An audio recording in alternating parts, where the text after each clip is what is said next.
जय हिंद दोस्तों, mission success happy में आप सभी का स्वागत है। फ्रेंड्स, यह घटना चक्र का बुक स्टार्ट किए हैं और यह आपको 2014 संस्करण है और यह न्यूनतम संस्करण है। तो सभी इसको प्रश्नों को देखते चलेंगे। यह बीएसएससी के लिए भी बहुत महत्वपूर्ण है और दरोगा के लिए भी, यानी बिहार दरोगा के लिए भी बहुत ही महत्वपूर्ण है। आप लोग को पता ही होगा कि इससे क्वेश्चन सभी जो इम्पोर्टेंट है यहाँ से क्वेश्चन आप लोग को देखने को मिलता है। यह तो अच्छे से सभी को देखेंगे और इस वीडियो में आप लोग को भौतिक शास्त्र स्टार्ट किया गया है।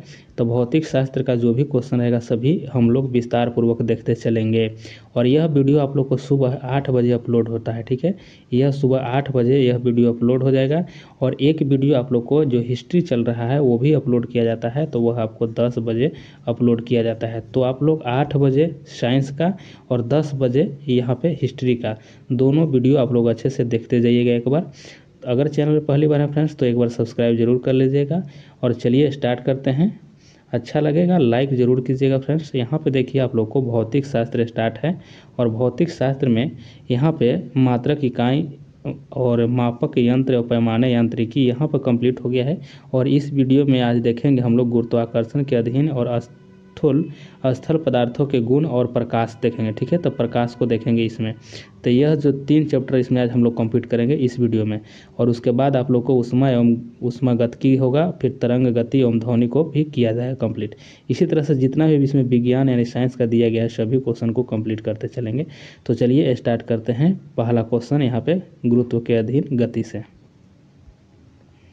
गुरुत्व के अधीन गति से क्वेश्चन स्टार्ट कर रहे हैं यहाँ पे। और यहाँ पे पहला क्वेश्चन स्टार्ट कर रहे हैं कि यदि धरती की घूमने की गति यानी घूर्णन बढ़ा दी जाए तो भूमध्य रेखा पर पिंड का वजन होगा, यानी पिंड का वजन क्या होगा, तो यह घट जाएगा, ठीक है। पिंड का वजन जब धरती की गति जो है यानी घूमने की गति जो है वो बढ़ा दी जाए तो क्या होगा, यहाँ जो हो जाएगा कि भूमध्य रेखा पर पिंड की वजन जो है वह घट जाएगा। चलिए यहाँ पे देखते हैं इसका विस्तार से। देखिए, किसी परिक्रमण करने वाले निकाय पर भूमध्य रेखा पर अपकेंद्रीय बल कार्य करता है और यह बल गुरुत्वाकर्षण बल के विरुद्ध कार्य करता है, जिससे भूमध्य रेखा पर व्यक्ति के भार में कमी दर्ज की जाती है, ठीक है। चलिए सभी को हम लोग देखते चलेंगे। जो इसका दिया गया है डिस्कशन वो सब डिस्कशन के साथ भी देखेंगे। चलिए यहाँ पे 2 नंबर प्रश्न है कि एक वस्तु का भार पृथ्वी की सतह पर मापने पर 100 न्यूटन आता है, इसका भार चंद्रमा की सतह पर मापने पर कितना होगा, ठीक है। देखिए इसका सही आंसर ऑप्शन आपको यहाँ पर डी हो जाएगा कि 16.7 न्यूटन हो जाएगा। तो इस होगा कैसे यह देख लीजिए। यहाँ पे देखते हैं कि पृथ्वी की तुलना में चंद्रमा पर गुरुत्वाकर्षण बल पृथ्वी के गुरुत्वाकर्षण बल का कितना है, तो 1/6 गुना होता है। ये इसीलिए चंद्रमा पर किसी वस्तु का भार जो है पृथ्वी के भार के 1/6 हो जाता है, ठीक है। तो आगे यहाँ पर देख लीजिए। तो यहाँ पे देखिए जब भार 1/6 हो जाएगा तब पृथ्वी पर कितना भार था, तो 100 न्यूटन पृथ्वी पर भार था। तो यहाँ 1/6 गुने यहाँ पे हो जाएगा 100, इसको जब काटिएगा तो यह हो जाएगा आपको 16.7 न्यूटन हो जाएगा, ठीक है। चलिए नेक्स्ट क्वेश्चन आगे यहाँ पे देख लेते हैं। 3 नंबर में है कि अलग अलग द्रव्यमान की 2 वस्तुएं चंद्रमा की सतह के पास स्वतंत्र रूप से गिराने से क्या होगा। देखिए अलग अलग कहा जा रहा है और स्वतंत्र रूप से 2 कह रहा है चंद्रमा पर, ठीक है, और दोनों गिराया जाता है तो क्या होगा। यहाँ पे ऑप्शन आपको डी होगा, किसी भी क्षण एक ही वेग होगा, ठीक है। किसी भी क्षण क्या होगा, तो एक ही वेग होगा। चलिए आगे यहाँ पे देख लेते हैं कि जब कोई पिंड मुक्त अवस्था में गिरता है तो उसका वेग केवल गुरुत्वाकर्षण द्वारा उत्पन्न त्वरण पर निर्भर करता है, पिंड के द्रव्यमान पर नहीं करता है। अतः मुक्त रूप से गिरने वाली वस्तुओं का वेग जो है किसी भी क्षण समान होगा। चलिए नेक्स्ट क्वेश्चन आगे यहाँ पर देख लेते हैं कि आप एक लिफ्ट में खड़े हैं, लिफ्ट के फर्श पर आपके भार द्वारा लग रहे बल होगा। तो यहाँ देखिए यहाँ पे ऑप्शन बी हो जाएगा कि लिफ्ट के 9.8 मीटर प्रति सेकंड स्क्वायर के त्वरण से नीचे जाते समय 0 हो जाएगा, ठीक है। यही इसका सही आंसर हो जाएगा। नेक्स्ट क्वेश्चन आगे यहाँ पे इसी को समझ लेते हैं विस्तार से। पहले देखिए जब लिफ्ट में 9.8 मीटर प्रति सेकंड स्क्वायर के त्वरण से नीचे जाते समय लिफ्ट के फर्श पर व्यक्ति का दबाव नहीं पड़ता है, क्योंकि पृथ्वी के गुरुत्वीय त्वरण का मान जो है 9.8 मीटर प्रति सेकंड स्क्वायर होता है। अतः उस समय फर्श पर उसके द्वारा लग रहा बल 0 हो जाएगा। चलिए नेक्स्ट क्वेश्चन आगे यहाँ पे देखते हैं कि यदि एक पंख एक रबर की गेंद और एक लकड़ी की गेंद निर्वात में एक समान ऊंचाई से स्वतंत्रता पूर्वक एक साथ गिर रहे हो तो, ठीक है, तो गिर रहे हैं तो क्या होगा, यहाँ पे ऑप्शन आपको डी हो जाएगा कि तीनों एक साथ जमीन पर पहुंचेंगे। क्या बोला था, एक पंख है और एक रबर की गेंद है और एक लकड़ी है, यह तीनों जो है गिर रहा था और स्वतंत्रता पूर्वक गिर रहा था, ठीक है, निर्वात में कोई वहाँ पे माध्यम नहीं है, ठीक है, तो इसके लिए क्या होगा कि तीनों एक साथ ही पहुँचेगा, ठीक है। चलिए नेक्स्ट क्वेश्चन आगे यहाँ पे देख लेते हैं। यहाँ पे देखिए क्या कह रहा है कि निर्वात की स्थिति में वायु प्रतिरोध शून्य होने के कारण पंख, रबर की गेंद और लकड़ी की गेंद एक समान ऊंचाई से स्वतंत्रतापूर्वक एक साथ ही गिराए जाने पर तीनों एक साथ जमीन पर पहुंचेंगे, क्योंकि उसका अंतिम वेग v बराबर √2gh उसके द्रव्यमान से स्वतंत्र होता है, ठीक है। तो निर्वात में कोई प्रतिरोध ही नहीं, यानी प्रतिरोध उसको रोकने वाला कुछ है ही नहीं, तो इसी वजह से तीनों एक साथ ही आएगा। आगे यहाँ पर देख लेते हैं। 6 नंबर प्रश्न है कि महासागर में उच्च जल तरंगों कैसी होती है, यानी उच्च जल तरंगे जो होती है वह कैसे आती है, ठीक है, कैसे आती है। तो देखिए यहाँ पे ऑप्शन आपको डी होगा कि चंद्रमा से आती है, ठीक है, ऑप्शन आपको यहाँ पे डी हो जाएगा। नेक्स्ट क्वेश्चन इसी को समझ लेते हैं पहले, ठीक है, कि महासागर में उच्च जल तरंगे चंद्रमा के गुरुत्वाकर्षण बल के परिणाम है और चंद्रमा पृथ्वी से सूर्य की तुलना में नज़दीक है। इसके आकर्षण बल के कारण समुद्र की तरंगें ऊपर उठती है और सूर्य के द्वारा लगने वाले आकर्षण बल उतना प्रभावी नहीं होता है, अतः सूर्य द्वारा जल तरंगें चंद्रमा की तुलना में अधिक ऊपर नहीं उठ पाती है। यह बात यहाँ पर कही गई है। आगे यहाँ पे देख लेते हैं कि जब एक पत्थर को चांद की सतह से पृथ्वी पर लाया जाता है तो क्या होगा। जब एक पत्थर है उसको चांद से अगर पृथ्वी पर लाते हैं तो क्या होगा, तो यहाँ पे ऑप्शन बी हो जाएगा कि इसका भार बदल जाएगा, द्रव्यमान नहीं बदलता। ये बात ध्यान देना है कि भार जो है वहाँ भार जो है 1/6 है चंद्रमा पर, और नीचे आएगा तो यह बढ़ जाएगा, लेकिन इसका द्रव्यमान जो है ज्यों के त्यों रहेगा, ठीक है। चलिए नेक्स्ट क्वेश्चन आगे यहाँ पे है। यहाँ पे स्थल पदार्थों के गुण देखना है। यहाँ पर जाके जब दिन में पानी पर साबुन की फिल्म दिखाई देती है तो यह सुंदर रंग दिखाती है, इस घटना को क्या कहते हैं, तो इसको कहते हैं प्रकाश का व्यतिकरण हो जाएगा, ऑप्शन डी इसका सही हो जाएगा। चलिए आगे यहाँ पे देख लेते हैं। 2 नंबर प्रश्न है और 2 नंबर की एक ठोस के सीधे गैस में, यानी ठोस के सीधे गैस में परिवर्तन को कहते हैं। तो देखिए यह ऑप्शन आपको, ये जो है ऊर्ध्वपातन, यह जो है ठोस से सीधे गैस में परिवर्तित होता है, जैसे कि कपूर इसका उदाहरण हो जाएगा, ठीक है, कपूर जो इसका उदाहरण हो जाएगा। जैसे देखते हैं उसको छोड़ दीजिए कुछ देर के लिए तो सीधा है क्या होगा कि वह गैस में परिवर्तित हो जाएगा, यानी गल जाता है एक तरह से कहिए, ठीक है।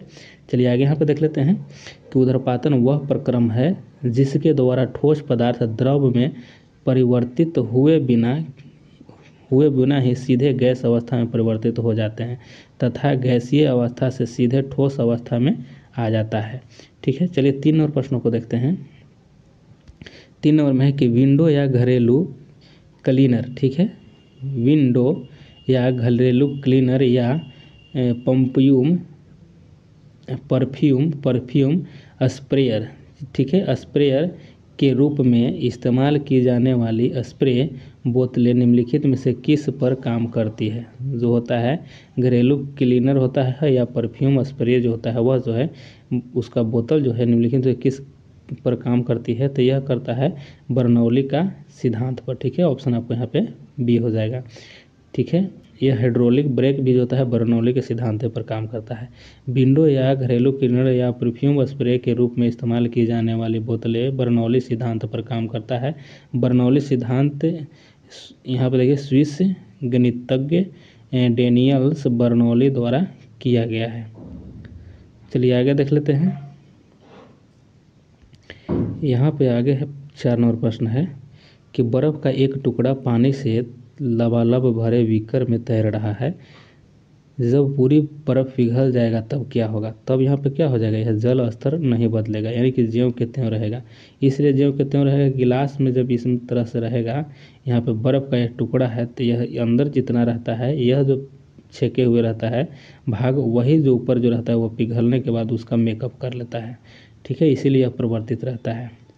चलिए आगे यहाँ पे देख लेते हैं। 5 नंबर प्रश्नों को देखते हैं कि वर्षा के बूंद की गोलाकार आकृति का कारण क्या है, तो पृष्ठ तनाव होता है। ऑप्शन बी यहाँ पे सही हो जाएगा। नेक्स्ट इसके बारे में समझ लेते हैं कि वर्षा की बूंद की गोलाकार आकृति का कारण पृष्ठ तनाव होता है। पृष्ठ तनाव आणविक आकर्षण का परिणाम है। वर्षा की बूंद पिघली धातु की बूंद आदि सभी गोलीय होती है, क्योंकि उनकी सतह सिकुड़ कर न्यूनतम क्षेत्रफल की होना चाहती है और एक निश्चित आयतन के लिए गोलीय आकृति निश्चित सतह का क्षेत्रफल न्यूनतम होता है। तो यह पृष्ठ तनाव के कारण होता है, यानी सब एक गोल होता है, सिकुड़ना चाहता है इसके वजह से। ठीक है, आगे यहाँ पे देख लेते हैं कि सबसे ज़्यादा श्यानता होती है। सबसे ज़्यादा श्यानता हो जाएगा, शहद में सबसे ज़्यादा श्यानता हो जाएगा। देखिए यहाँ पे देखते हैं, जो द्रव जितने अधिक गाढ़ा होते हैं वे उतने ही अधिक श्यान होते हैं। जितना ज़्यादा गाढ़ा होगा उतने ही वह श्यान होगा। ठीक है, शहद और ग्लिसरीन की श्यानता पानी की तुलना में अधिक होती है। श्यानता क्रम देख लेते हैं। श्यानता सबसे ज़्यादा, देखिए शहद का सबसे ज़्यादा होगा, उसके बाद खून होता है गाढ़ा, उसके बाद जल हो जाएगा और उसके बाद वायु हो जाएगा। यहाँ पर इस क्रम को याद रख लेना है। ठीक है, शहद सबसे ज़्यादा में, खून उसके बाद, फिर उसके बाद जल और उसके बाद वायु होता है। ठीक है, चलिए आगे यहाँ पे देखते हैं। 7 नंबर प्रश्न है कि प्रेशर कुकर में खाना जल्दी पक जाता है क्योंकि, तो क्यों पक जाता है, तो यहाँ पे ऑप्शन बी हो जाए कि उच्च दाब के कारण पानी उच्च तापमान पर उबलने लग जाता है। ठीक है, इसके वजह से जल्दी पक जाता है। चलिए नेक्स्ट क्वेश्चन आगे यहाँ पे देखते हैं। चलिए यहाँ पे 8 नंबर में कि बैरोमीटर की ऊंचाई में अचानक वृद्धि इंगित करता है। अचानक जब वृद्धि हो जाएगा तो क्या हो जाएगा, अत्यधिक जो है शुष्क मौसम हो जाएगा। ठीक है, अगर एकाएक नीचे गिर जाएगा तो आंधी तूफान की संभावना होती है, और अगर धीरे धीरे ऊपर चढ़ता है तो मौसम साफ होने की सूचना देता है। चलिए आगे यहाँ पे देख लेते हैं। अब यहाँ पे प्रकाश से स्टार्ट होता है। ठीक है फ्रेंड, प्रकाश यहाँ पे स्टार्ट होगा, तो प्रकाश इम्पोर्टेंट यह चैप्टर है, तो इसको अच्छे से देखते चलेंगे। चलिए यहाँ पे देखते हैं प्रकाश में कि प्रथम क्वेश्चन है कि दृश्य स्पेक्ट्रम के तरंगधर की सीमा होती है। तो दृश्य स्पेक्ट्रम की तरंगधर की सीमा जो होता है, ऑप्शन बी हो जाएगा कि 3900 एंगस्ट्रम से लेकर के 7600 एंगस्ट्रम तक होता है। ऑप्शन यहाँ पे बी सही होगा। चलिए इसके बारे में और समझ लेते हैं। यहाँ पे देखिए, दृश्य स्पेक्ट्रम प्रकाश है के संबंध में कोई निश्चित सीमा रेखा निर्धारित करना कठिन है।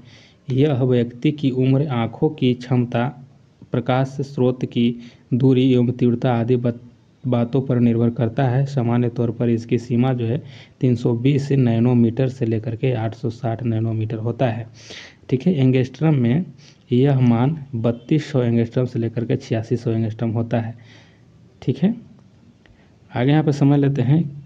ये इतना मानी जाती है। अमेरिकी अंतरिक्ष एजेंसी नासा जो था ने इसकी सीमा को 380 से 700 नैनोमीटर तक यह बताया था, और NCERT की पुस्तक में इसकी सीमा जो है 400 से 700 नैनोमीटर लिखी गई है।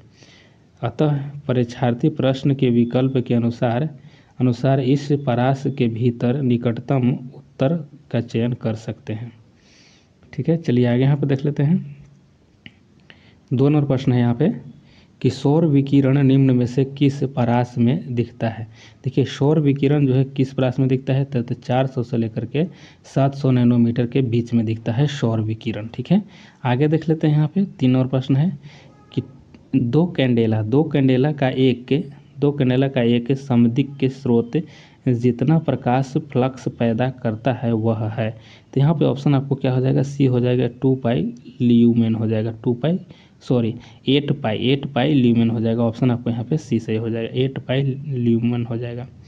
यहाँ पे आगे देख लेते हैं। 4 नंबर है यहाँ पे कि सही कथन को यहाँ पे चुनना है। ठीक है, तो सही कथन को इसमें चुनना है। तो इसमें देखिए कि ऑप्शन जो बी है यह इसमें सही है कि लाल प्रकाश का तरंगधर बैगनी प्रकाश के से ज़्यादा होता है। इसमें यही आपको सही हो जाएगा। चलिए आगे यहाँ पे देख लेते हैं। यहाँ पे हो जाएगा कि बैगनी रंग का तरंगधर सबसे कम, आवृत्ति सबसे अधिक, जबकि लाल रंग का तरंगधर सबसे अधिक तथा आवृत्ति न्यूनतम होती है। इस बात को भी याद रख लेना है क्योंकि यह क्वेश्चन पूछा जाता है। ठीक है, यानी बैगनी रंग का तरंगधर जो है सबसे कम होता है और लाल का तरंगधर सबसे अधिक होता है, यही बात है। और इसकी आवृत्ति जो है अधिक होता है, बैगनी की आवृत्ति अधिक होता है और इसकी लाल रंग का आवृत्ति न्यूनतम होता है। बस इतने ध्यान देना है। चलिए आगे यहाँ पे देख लेते हैं। 5 नंबर प्रश्न है कि प्रकाश की गति किसके बीच से जाते हुए न्यूनतम होगी। देखिए यहाँ पे जो दिया गया है ऑप्शन उसके अनुसार कांच यहाँ पे सही हो जाएगा। ठीक है, कांच सही हो जाएगा। यहाँ पे प्रकाश की गति कांच में यहाँ पे न्यूनतम हो जाएगा। ठीक है, जैसे यहाँ पे देख लीजिए कि जिस वस्तु या पदार्थ का अपवर्तनांक ज़्यादा होता है उसमें प्रकाश की गति न्यूनतम होती है। कांच, निर्वात, जल और वायु में से कांच का अपवर्तनांक सबसे ज़्यादा है, इसीलिए प्रकाश की गति कांच में न्यूनतम होगी। चलिए नेक्स्ट क्वेश्चन आ गया। यहाँ पे 6 नंबर प्रश्न है कि प्रकाश का वर्ण विक्षेपण संभव है। देखिए ऑप्शन एक हो जाए कि प्रिज्म द्वारा। प्रकाश का जो वर्ण विक्षेपण होता है यह प्रिज्म के द्वारा होता है। ठीक है, यहाँ समझ लेते हैं कि जब सूर्य का श्वेत प्रकाश किसी प्रिज्म से होकर गुजरता है तो यह अपवर्तन के पश्चात प्रिज्म के आधार की ओर झुकने के साथ साथ प्रकाश के अवयवी वर्णों में विभाजित हो जाता है और इस प्रक्रिया को प्रकाश का वर्ण विक्षेपण कहते हैं। ठीक है, चलिए नेक्स्ट क्वेश्चन आ गया। यहाँ पर देख लेते हैं 7 नंबर प्रश्न है। 7 नंबर में हो जाए कि 20 सेंटीमीटर फोकस दूरी के एक उत्तल लेंस की सतह पर सफ़ेद घोड़े का प्रतिबिंब बनाने के लिए बड़ी संख्या में काले रंग की पतली पट्टियाँ बनाई जाती है, वह प्रतिबिंब कैसा होगा। ठीक है, तो यहाँ पे ऑप्शन एक हो जाए कि कम चमक वाला एक घोड़ा हो जाएगा। ठीक है, ऑप्शन आपको यहाँ पे एक हो जाएगा। नेक्स्ट क्वेश्चन आएगा, यहाँ पे देख लेते हैं 8 नंबर में है कि एक उत्तल लेंस की फोकस दूरी FL बराबर 10 सेंटीमीटर है। पानी में उसे डुबाने पर यह कार्य करेगा। तो पानी में डुबाने पर देखिए यहाँ पे ऑप्शन सी हो जाए कि FL बड़ा हो जाएगा, लेकिन 10 सेंटीमीटर से FL बड़ा हो जाएगा। ठीक है, कि एक उत्तल लेंस की तरह कार्य करेगा। ठीक, यहाँ पे ऑप्शन आपको सी हो जाएगा। यहाँ पे देख लिए सूत्र भी दिया गया है। चलिए आगे यहाँ पे देख लेते हैं 9 नंबर प्रश्न है कि हालांकि दृश्य प्रकाश में जल पारदर्शक होता है, दूरस्थ वस्तुओं को जल की महीन बूंदों से निर्मित कोहरे में नहीं देखा जा सकता है। यह इसलिए होता है ऑप्शन नंबर बी सही हो जाए कि अधिकतर प्रकाश बिखर कर आभासी अस्पष्टता निर्मित करता है, जिसके कारण से यह होता है। चलिए आगे यहाँ पे देख लेते हैं इसके बारे में। यहाँ पे है कि दूरस्थ वस्तुओं को जल की महीन बूंदों से निर्मित कोहरे में नहीं देखा जा सकता है, क्योंकि कोहरे की बूंदों द्वारा प्रकाश का प्रकीर्णन होता है। जैसे ही प्रकाश कोहरे की बूंदों से गुजरता है तो प्रकाश द्वारा इन कणों का सभी दिशाओं में बिखराव हो जाता है और इस बिखराव के कारण दूरस्थ वस्तुओं में आभासी अस्पष्टता उत्पन्न हो जाता है। नेक्स्ट क्वेश्चन आगे यहाँ पर 10 नंबर देख लेते हैं कि एक वर्णी प्रकाश एक के माध्यम से दूसरे माध्यम में प्रवेश करती है तो निम्नलिखित में से कौन सा गुण नहीं बदलता है। यहाँ पे आवृत्ति नहीं बदलता है, ऑप्शन यहाँ पे एक हो जाएगा। ठीक है, ये हो जाएगा, आवृत्ति नहीं बदलता है। जब एक वर्णी प्रकाश एक माध्यम से दूसरे माध्यम में जाता है तो उसके तरंगदैर्घ्य में परिवर्तन होता है, लेकिन आवृत्ति में कोई परिवर्तित नहीं होता है। तरंगदैर्घ्य में परिवर्तन हो जाएगा लेकिन आवृत्ति में नहीं होगा। नेक्स्ट क्वेश्चन आगे यहाँ देख लेते हैं कि दृष्टि की खराबी, निकट दृष्टि को डैश के नाम से जाना जाता है। ठीक है, तो यहाँ पे ऑप्शन ई हो जाएगा। ठीक है, ई हो जाएगा, यानी निकट दृष्टि दोष को मायोपिया, ठीक है, मायोपिया कहते हैं। ठीक है, मायोपिया कहते हैं, जो कि इसमें ऑप्शन में कहीं नहीं है। ठीक है, मायोपिया कहते हैं। और इस रोग से पीड़ित व्यक्ति नज़दीक की वस्तु को आसानी से देख सकता है परंतु दूर की वस्तु को नहीं देख पाता है, और यह समस्या नेत्र लेंस की फोकस दूरी घट जाती है, लेंस की गोलाई बढ़ने तथा लेंस की क्षमता में वृद्धि के कारण होती है। और इसके निवारण के लिए उचित फोकस दूरी के अवतल लेंस, ठीक है, निकट में क्या बोले थे, यहाँ देखिए 4 हो गया अवतल, यहाँ निकट में 3 है, यानी सीधा 1 बढ़ जाना। उसी तरह से दूर दृष्टि में क्या होता है, दूर होता है 2 अक्षर का, अवतल होता है उत्तल होता है। ठीक है, उत्तल जो होता है 3 का होता है। ठीक है, तो यहाँ पे इस तरह से इसको याद कर लेंगे। चलिए नेक्स्ट क्वेश्चन आगे देखते हैं 12 नंबर का है कि मायोपिया वह बीमारी है जिसमें व्यक्ति देख नहीं पाता है। मायोपिया हो जाएगा तो क्या नहीं देख पाएगा। यहाँ पे देखिए कि दूर की वस्तु स्पष्ट रूप से, ठीक है, दूर की वस्तु को स्पष्ट रूप से नहीं देख पाएगा मायोपिया में। मायोपिया जो होता है निकट दृष्टि दोष होता है। ठीक है, मायोपिया निकट दृष्टि दोष होता है, में नज़दीक की वस्तु तो स्पष्ट दिखाई देती है लेकिन दूर की वस्तु जो है स्पष्ट रूप से दिखाई नहीं देती है। उपयुक्त उपयुक्त शक्ति के लिए अवतल लेंस का उपयोग करके निकट दृष्टि दोष को ठीक किया जा सकता है। चलिए आगे हम देख लेते हैं कि निकट दृष्टि दोष किसके प्रयोग से उपचारित किया जा सकता है। तो देखिए इसमें आपको अवतल लेंस का प्रयोग करके उपचारित किया जा सकता है। नेक्स्ट क्वेश्चन आगे यहाँ पर देख लेते हैं कि दृष्टि दोष जिसमें व्यक्ति दूर की वस्तुओं को तो स्पष्ट नहीं देख पाता है।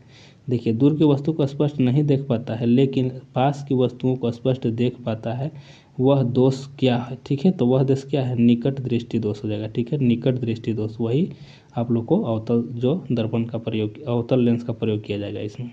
चलिए आगे यहाँ पर देख लेते हैं 15 नंबर में है कि अवतल दर्पण द्वारा बनाया गया प्रतिबिंब वास्तविक उल्टा और वस्तु के आकार के बराबर होता है।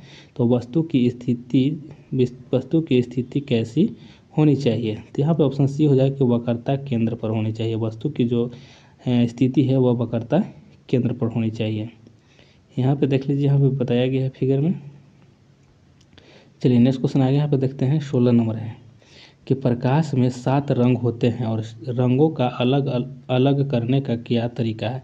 जो 7 रंग होता है उसको अलग कैसे करेंगे। तो देखिए यहाँ पे ऑप्शन एक हो जाएगा कि एक प्रिज्म से रंगों को अलग अलग किया जा सकता है। प्रिज्म से जब गुजरेगा प्रकाश तो वह 7 रंग में विभक्त हो जाएगा।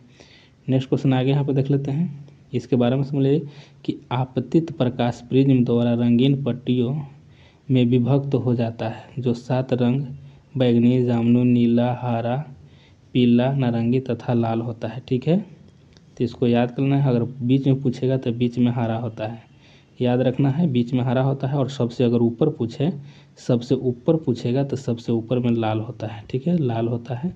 और सबसे नीचे में होता है वह बैंगनी होता है, बैंगनी होता है। और बीच में होता है जो वह हरा होता है। चलिए नेक्स्ट क्वेश्चन आ गया। यहाँ पे आगे देख लेते हैं कि यदि किसी ऐनक के लेंस की शक्ति प्लस यानी 2 डायोप्टर हो तो इसकी फोकस दूरी होगी। तो देखिए यहाँ पे ऑप्शन सी हो जाएगा 50 सेंटीमीटर हो जाएगा। इसको देखते हैं विस्तार से कि लेंस की क्षमता का जो ऐसा मात्रक होता है वह डायोप्टर होता है, जिसे प्रतीक डी द्वारा दर्शाया जाता है। यदि फोकस जो है, फोकस को एफ से दर्शाया जाता है, तो फोकस एफ को मीटर में व्यक्त करते हैं। और यहाँ पे देखिए तो 1D बराबर क्या होता है, 1m-1 हो जाएगा। और इस प्रकार उस लेंस की क्षमता जो होता है 1D कहलाता है। जिसकी फोकस दूरी 1m है तो यहाँ पे आभासी लेंस की क्षमता धनात्मक यानी प्लस में है, तब आभासी लेंस की क्षमता ऋणात्मक यानी माइनस में होती है। तो यहाँ पे देखिए फोकस दूरी एफ जब है तो एफ बराबर क्या है, तो 1 लेंस की क्षमता। ठीक है, तो 1 लेंस की क्षमता तो 1/2 हो गया। और यहाँ पे यह जो दिया गया है लेंस का ऊपर में दिया था 2 बराबर क्या हो जाएगा 0.5 मीटर या 50 सेंटीमीटर हो जाएगा। ठीक है, 0.5 मीटर और 50 सेंटीमीटर, उसी को सेंटीमीटर में बदलेंगे तो हो जाएगा। आगे यहाँ पर देख लेते हैं कि श्वेत प्रकाश को नली में कैसे उत्पन्न करते हैं। ठीक है, तो नली में कैसे उत्पन्न करते हैं, तो ऑप्शन बी हो जाएगा तंतु को गर्म करके नली में इसको उत्पन्न कर सकते हैं। यहाँ पे आगे देख लेते हैं कि श्वेत प्रकाश प्रतिदीप्तिशील ट्यूब में निम्न दाब पर पारे की वाष्प में उत्पन्न होती है। ट्यूब के सिरों पर तंतुओं में विद्युत प्रवाह करने पर पारावाष्प अदृश्य परावैंगनी किरणें उत्पन्न यानी उत्सर्जित करता है। और यह परावैंगनी किरणें जो है नलिका की आंतरिक सतह पर लेपित प्रतिदीप्तिशील पदार्थ की परत पर मिलकर दृश्य प्रकाश उत्सर्जित करती है। आगे देखिए यहाँ पे 19 नंबर में है कि सौर भट्टी में प्रयुक्त होता है। सौर भट्टी में प्रयुक्त होता है तो यह होता है अवतल दर्पण होता है। 20 नंबर प्रश्न देखते हैं कि अति सूक्ष्म वस्तुओं को देखने के लिए प्रयोग किया जाने वाला प्रकाश की उपकरण है। देखिए अति सूक्ष्म को देखना है। ठीक है, तो इसके लिए क्या माइक्रोस्कोप की जरूरत पड़ेगा। ठीक है, आगे यहाँ पे देख लेते हैं, आगे यहाँ पे कि अति सूक्ष्म वस्तुओं को माइक्रोस्कोप से देखा जाता है। और यह एक प्रकाशिकी यंत्र होता है जिसके सहायता से सूक्ष्म वस्तुओं को स्पष्ट रूप से देखा जा सकता है। इसमें 2 उत्तल लेंस का प्रयोग होता है। अगर पूछे कि माइक्रोस्कोप में कितने लेंस का प्रयोग होता है तो 2 उत्तल लेंस का प्रयोग होता है। आगे यहाँ पे देखिए ट्यूब लाइट में प्रकाश किस पर निर्भर करता है। तो यहाँ पे ऑप्शन आपको बी हो जाएगा कि ट्यूब में ठोस धातु प्रदीप्ति पर निर्भर करता है। नेक्स्ट क्वेश्चन आगे यहाँ पे देख लेते हैं। 22 नंबर प्रश्न हो जाएगा कि शीशे यानी पीबी इसका संकेत होगा का उपयोग किया जाता है। देखिए यह प्रकाश संचरण हेतु इसका प्रकाश संचरण हेतु उपयोग किया जाता है शीशे का। आगे देखिए शीशा जिसको लेड कहते हैं एक धातु है जो नीले भूरे रंग की होती है और लेड में धात्विक चमक होती है। आवर्त सारणी में इसका परमाणु क्रमांक जो है 82 होता है और इसे पीबी चिन्ह से प्रदर्शित किया जाता है। शीशे का प्रयोग विद्युत केबल यानी ओवरहेड में या भूमिगत केबल में शीशे का प्रयोग रासायनिक प्रयोगशाला में किया जाता है तथा बंदूक की गोलियों के निर्माण में किया जाता है। शीशे का उपयोग प्रकाश संचरण में भी किया जाता है। नेक्स्ट क्वेश्चन आगे देखते हैं कि नाई की दुकान में दो समतल दर्पण रखे जाते हैं। दो समतल दर्पण देखे उनके रखे जाते हैं तो वह जो है यहाँ ऑप्शन ए हो जाएगा कि एक दूसरे के समानांतर रखे जाते हैं। आगे यहाँ पर देख लेते हैं। आगे यहाँ पे है 24 नंबर प्रश्न है कि जब प्रकाश एक माध्यम से दूसरे माध्यम में जाता है तो निम्न में से कौन सी बदलती है या बदलता है। तो इसमें से क्या बदलता है तो ऑप्शन सी हो जाएगा आवृत्ति बदल जाती है। जब प्रकाश एक माध्यम से दूसरे माध्यम में जाता है तो इसकी आवृत्ति बदल जाती है। नेक्स्ट क्वेश्चन आगे यहाँ पर देखते हैं 25 नंबर है कि पढ़ने में काम आने वाला ग्लास लेंस किस प्रकार के लेंस से बनते हैं। तो किस प्रकार के लेंस से बनते हैं उत्तल लेंस से बनते हैं पढ़ने वाला जो ग्लास होता है। ठीक है आगे यहाँ पे देख लेते हैं कि पढ़ने में काम आने वाले ग्लास वस्तुतः दूर दृष्टि दोष को दूर करता है और दूर दृष्टि दोष मुक्त कोई व्यक्ति दूर की वस्तु को तो स्पष्ट देख सकता है परंतु निकट रखी वस्तु को वह स्पष्ट नहीं देख पाता है और इस दोष को उचित फोकस दूरी के उत्तल लेंस का उपयोग करके संशोधित किया जा सकता है। 26 में हो जाएगा कि दर्पण के सामने खड़े एक व्यक्ति को अपना प्रतिबिंब अपने से बड़ा लगता है। इसका तात्पर्य है कि दर्पण का प्रकार होगा। ठीक है अपना से बड़ा लगता है तो दर्पण कौन होगा तो अवतल दर्पण हो जाएगा। ठीक है अवतल दर्पण में देखिएगा तो अपने से बड़ा लगता है यानी छोटा रहेगा वो लेकिन लगेगा बड़ा। आगे यहाँ देखते हैं कि आवर्धक कांच में किस प्रकार का लेंस प्रयोग किया जाता है। यहाँ ऑप्शन सी हो जाएगा उत्तल लेंस प्रयोग किया जाता है आवर्धक कांच में। नेक्स्ट क्वेश्चन आगे यहाँ पे देख लेते हैं 28 नंबर है कि प्रकाश विकिरण की प्रकृति होती है। प्रकाश विकिरणों की प्रकृति कैसी होती है तो ऑप्शन सी हो जाएगा तरंग एवं कण दोनों के समान होता है। नेक्स्ट क्वेश्चन आगे यहाँ 29 नंबर प्रश्न है कि विवर्तन एवं झंझरी का प्रयोग करके विवर्तन पैटर्न प्राप्त करने के लिए नीली रोशनी की किरण का उपयोग किया गया था। यदि नीली रोशनी के स्थान पर पीली रोशनी का प्रयोग किया गया या किया जाता तो क्या होता। ठीक है ऑप्शन यहाँ पे कि विवर्तन पैटर्न व्यापक और दूर दूर हो जाता है। यहाँ पे ऑप्शन सी हो जाएगा। चलिए आगे यहाँ पे देख लेते हैं 30 नंबर प्रश्न है कि रमन प्रभाव सरसीबी रमन के कारण है। तो रमन प्रभाव के बारे में निम्नलिखित में से कौन सा कथन सही है। ठीक है यहाँ पे ऑप्शन आपको बी सही हो जाएगा कि प्रकीर्णित प्रकाश की आवृत्ति प्रकीर्णन के बाद बढ़ती भी है। ठीक है बढ़ती भी है और घटती भी है। ऑप्शन यहाँ पे बी सही हो जाएगा। चलिए आगे यहाँ पे देख लेते हैं कि प्रकाश के प्रत्यास्थ प्रकीर्णन में प्रकाश के कण यानी फोटोन की आवृत्ति अपरिवर्तित रहती है परंतु रमन प्रभाव में प्रकाश की आवृत्ति प्रकीर्णन के बाद बढ़ती भी है और घटती भी है। चलिए नेक्स्ट क्वेश्चन आगे 31 नंबर प्रश्न है कि आकाश नीला लगता है क्योंकि। आकाश नीला लगने का कारण क्या हो जाएगा। आकाश नीला लगने का कारण क्या है कि लघु तरंग दीर्घ तरंगों की अपेक्षा वायुमंडल द्वारा अधिक प्रकीर्णन होती है। ऑप्शन यहाँ पे बी सही हो जाएगा।